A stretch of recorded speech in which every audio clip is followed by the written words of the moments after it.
pada tahun 2022, 2021, 20 peristiwa politik yang terlalu buruk dilihat oleh mata kita kan tidak terlalu dibanding 2023. Ya. Oke. Oleh karena itu saya punya hipotesis nanti tahun depan gitu ya atau pertengahan tahun ini akan keluar evaluasi terhadap kondisi kita 2023. Dugaan saya kita akan makin nyungsep kondisi demokrasi kita. Nasib bangsa ini 5 tahun ke depan itu ditentukan dari pemilu. Kalau pemilunya tidak berintegritas, negara kita dalam 5 tahun ke depan itu tidak berintegritas juga. Kira-kira kayak begitu. Presiden yang kita pilih, anggota DPR yang kita pilih tidak berintegritas. Karena prosedurnya tidak berintegritas. Oleh karena itu kita sangat berkepentingan pemilu kita ini berintegritas. Salah satu kunci untuk membuat itu berintegritas adalah kita harus membebaskan pemilu dari Pak Jokowi.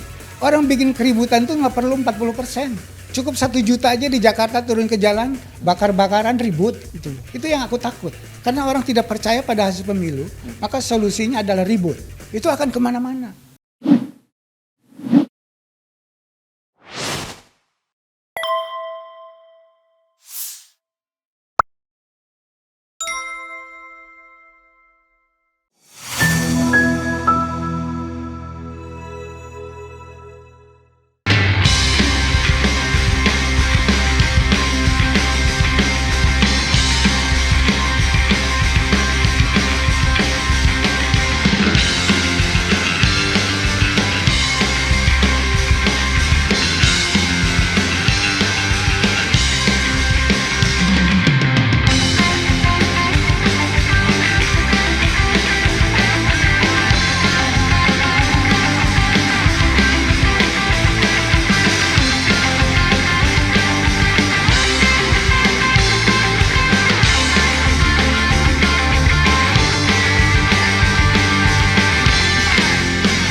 Approval rating yang tingkat kepuasan masyarakat terhadap kinerja presiden atau pemerintah begitu yang cukup tinggi, itu kan terutama kinerja presiden itu kan faktornya banyak, gitu ya, bukan hanya ekonomi, ya, bukan hanya faktor-faktor yang kita sebut objektif tadi, gitu, yang dirasakan oleh masyarakat. Apalagi persoalan-persoalan itu direspon secara instan dengan program-program sosial tadi seperti yang Anda katakan dari awal tadi ya, subsidi, macam-macam subsidi banyak sekali. Walaupun itu dapat hutang misalnya gitu ya, jumlah hutang kita mungkin banyak gitu ya. Nah, jadi itu kan tidak bisa dipisahkan juga untuk kebutuhan sosial semacam itu. Jadi secara psikologis gitu ya, secara psikologis ini penjelasannya kenapa tingkat kepuasan pada Pak Jokowi itu tinggi. Pertama adalah well informed citizennya itu kecil. Lagi-lagi di situ persoalannya ya. Sumbernya di situ, memang intinya di situ. Oleh karena itu saya sering memberi masukan pada teman-teman yang melakukan survei approval rating dan seterusnya kayak begitu adalah bahwa tanyalah sesuatu kepada orang yang ngerti, gitu ya. Orang yang tidak ngerti jangan ditanya dong. Dia akan jawab. Nggak menggambarkan situasinya dong kalau kemudian kepada orang yang nggak ngerti. Ya persis. Jadi oleh karena itu tadi ya seperti saya tanya MK, gitu ya. Misalnya apakah Anda ngikuti berita bahwa MK meloloskan permohonan ini bla bla bla kayak gitu ya. Dia bilang tidak. Mayoritas 60% kan tidak, yang 40% iya gitu ya. Dari yang 40% kita tanya lagi, apakah keputusan dibuat MK itu adil atau tidak adil? Mayoritas mengatakan tidak adil. Kan jelas gitu ya. Jadi dia bisa beropini itu karena punya informasi yang benar. Bagaimana Anda mengharapkan untuk menilai seorang presiden? Kan rumit sekali. Kinerja presiden itu apanya yang harus saya nilai kan gitu loh. Pasti aspek psikologisnya yang akan keluar. Kan tahu minimal tahu Pak Jokowi ya, Pak Jokowi presiden saya. Walaupun dia pendidikannya nggak tamat SD, tahulah bahwa Pak Jokowi itu presiden, you know. Kecenderungan psikologisnya adalah bahwa Pak Jokowi tidak melakukan tindakan-tindakan yang kasar, misalnya melakukan kekerasan secara harfiah kayak begitu kan tidak gitu.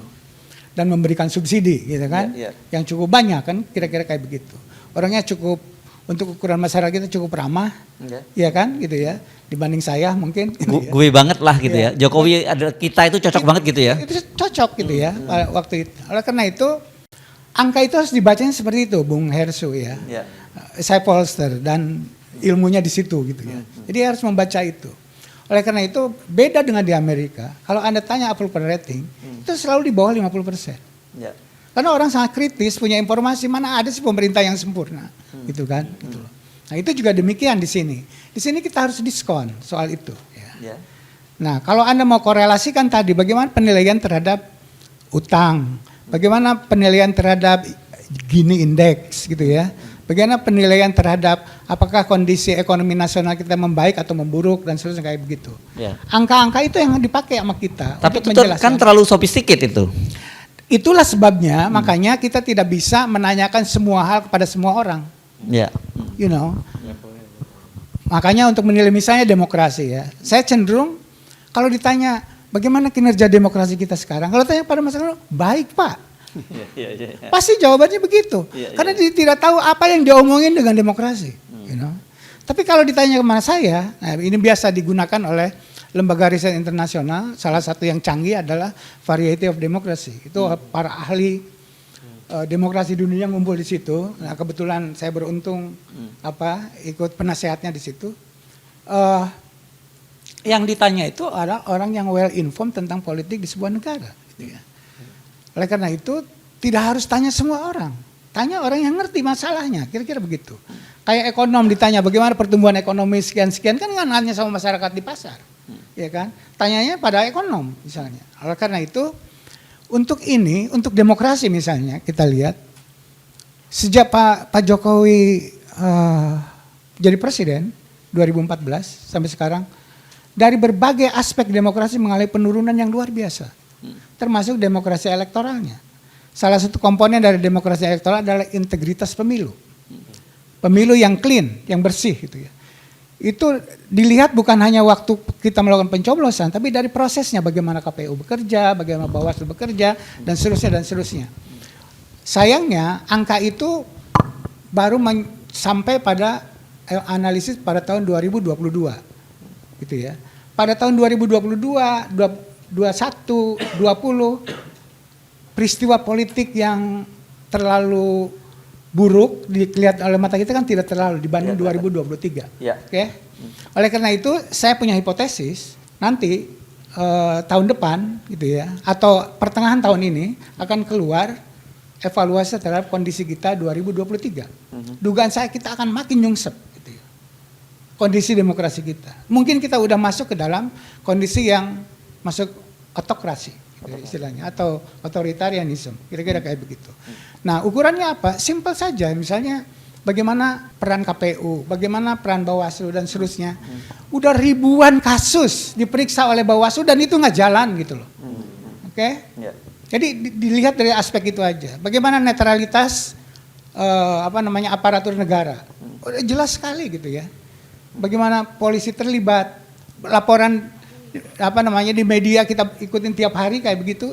Keanehan-keanehan terjadi pada sepanjang 2023, Bung Hersu gitu ya. Jadi saya melihat bahwa kalau kita pemilu itu sangat penting dan orang harus paham bahwa nasib bangsa ini 5 tahun ke depan itu ditentukan dari pemilu. Kalau pemilunya tidak berintegritas, negara kita dalam 5 tahun ke depan itu tidak berintegritas juga, kira-kira kayak begitu. Okay? Presiden yang kita pilih, anggota DPR yang kita pilih tidak berintegritas. Karena prosedurnya tidak berintegritas. Oleh karena itu kita sangat berkepentingan pemilu kita ini berintegritas. Salah satu kunci untuk membuat itu berintegritas adalah kita harus membebaskan pemilu dari Pak Jokowi. Itu dengan cara mengawasinya. Kuncinya ada di situ. Menurut saya. Ini Profesor Muzani sampai konklusinya ini udah langsung gitu.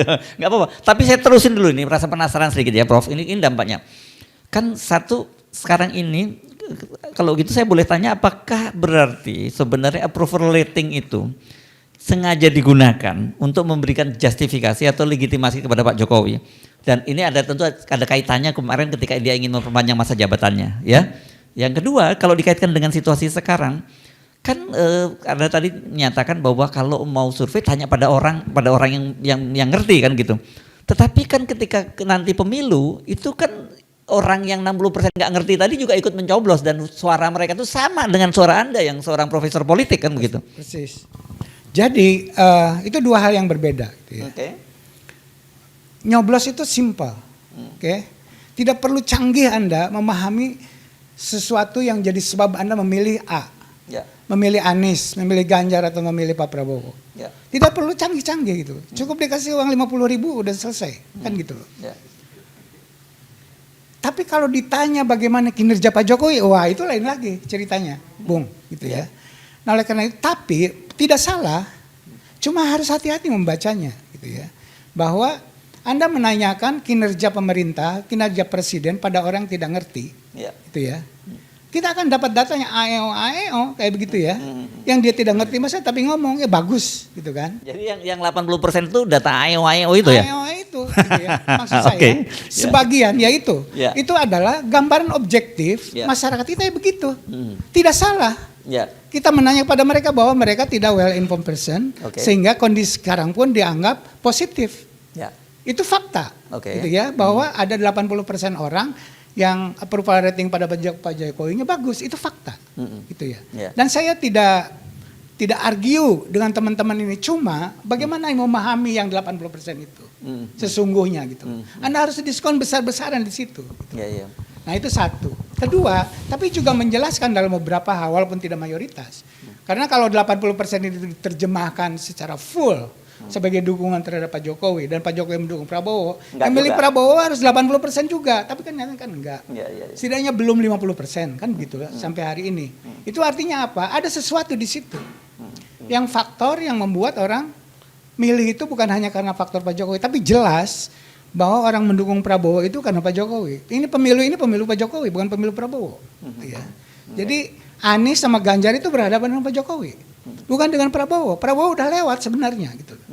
Tapi karena Pak Jokowi masuk dengan kekuatan yang 10 tahun ini gitu ya, dengan segala plus minus tersebut, tapi kebanyakan masyarakat di lapisan bawah menyukai Pak Jokowi, harus diakui itu secara objektif. Ya, ya, ya. Itu yang terjadi. Dan karena mereka umumnya tidak well informed person atau citizen tersebut gitu. Itu sebabnya. Jadi oleh karena itu bukannya menanya kepada orang yang tidak well informed tidak penting, tapi minimal itu menggambarkan secara objektif beginilah. Gitu. Ya. Masyarakat kita melihat penguasanya ada masalah seperti ini, ada MK seperti ini tidak tahu, gitu kan. Tapi mereka punya hak untuk milih. Betul. Hak saya dengan hak beliau yang tidak tamat SD sama, nilainya cuma 1, gitu kan. Betul, ya. Karena itu simpel kalau memilih gitu loh. Dan itu soal mobilisasi. Ya. Sekarang saya dengar calon-calon itu punya kesulitan untuk mobilisasi pemilih. Ya, betul. Karena mereka tidak punya resources. Resource-nya udah dimonopoli oleh negara, gitu kan. Biasanya resource itu datangnya kan dari orang-orang kaya. Ya, ya, ya. Orang kaya takut membantu Anies maupun membantu Ganjar gitu. Iya kan? Karena takut diperlakukan yang tidak diinginkan oleh negara. Dan itu wajar aja. Dan itu artinya kita udah berada pada titik otoritarian atau negara otokratik. Ya. Oke. Nah, ini serem ini ya. Situasinya serem ya. Jadi pokoknya kalau kalkulasi manusia gitu ya. Ya nggak mungkin dimenangkan oleh lawan dengan Pak Jokowi itu dalam situasi ini karena dia kan. Nah pertanyaan berikutnya, apakah bisa saya simpulkan atau kita simpulkan persis dengan dari statement Anda tadi, sebenarnya Pak Prabowo itu hanya digunakan sebagai bridging, jembatan untuk Pak Jokowi sendiri melanggengkan kekuasaan dan dalam hal ini adalah Gibran.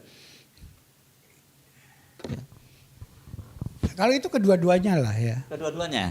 Prabowo sangat ingin jadi presiden tentu saja. Oh, sama-sama menikmati lah itu ya. Sama-sama punya kepentingan dalam hal ini. Jadi menurut saya tidak bisa dikatakan Pak Prabowo itu digunakan, siapa menggunakan siapa itu kan dalam hal ini tidak berlaku gitu ya. Gibran punya kepentingan ingin jadi wakil presiden jelas gitu ya. Pak Jokowi ingin anaknya jadi wakil presiden jelas gitu ya. Itu nggak bisa ditutupi lagi.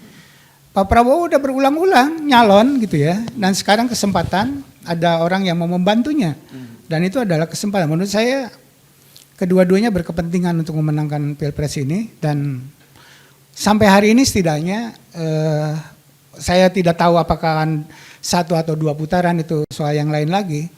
Tapi sampai hari ini Pak Prabowo sangat powerful menurut saya.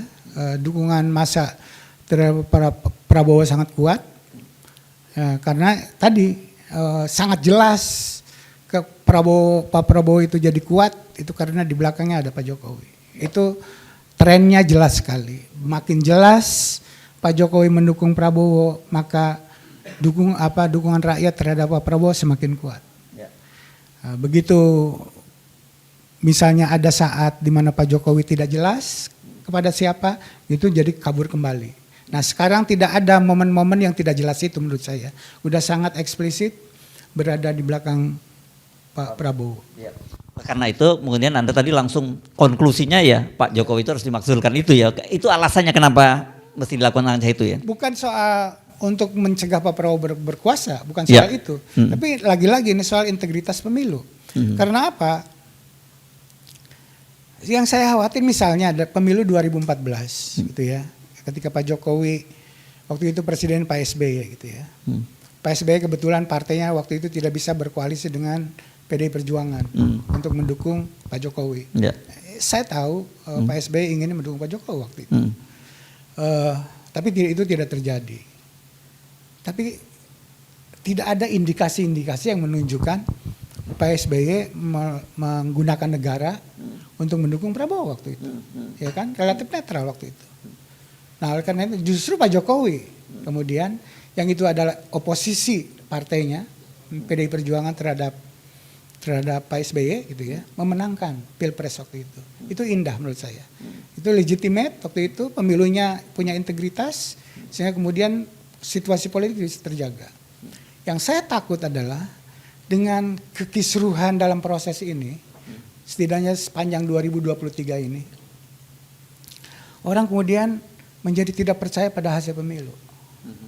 Walaupun jumlahnya tidak mayoritas, tapi orang 45% atau 40% itu kan banyak dari total pemilih, ya kan? Itu banyak. Orang bikin keributan tuh nggak perlu 40%. Cukup 1 juta aja di Jakarta turun ke jalan, bakar-bakaran, ribut. Itu loh. Itu yang aku takut. Gitu. Karena orang tidak percaya pada hasil pemilu, maka solusinya adalah ribut. Itu akan kemana-mana.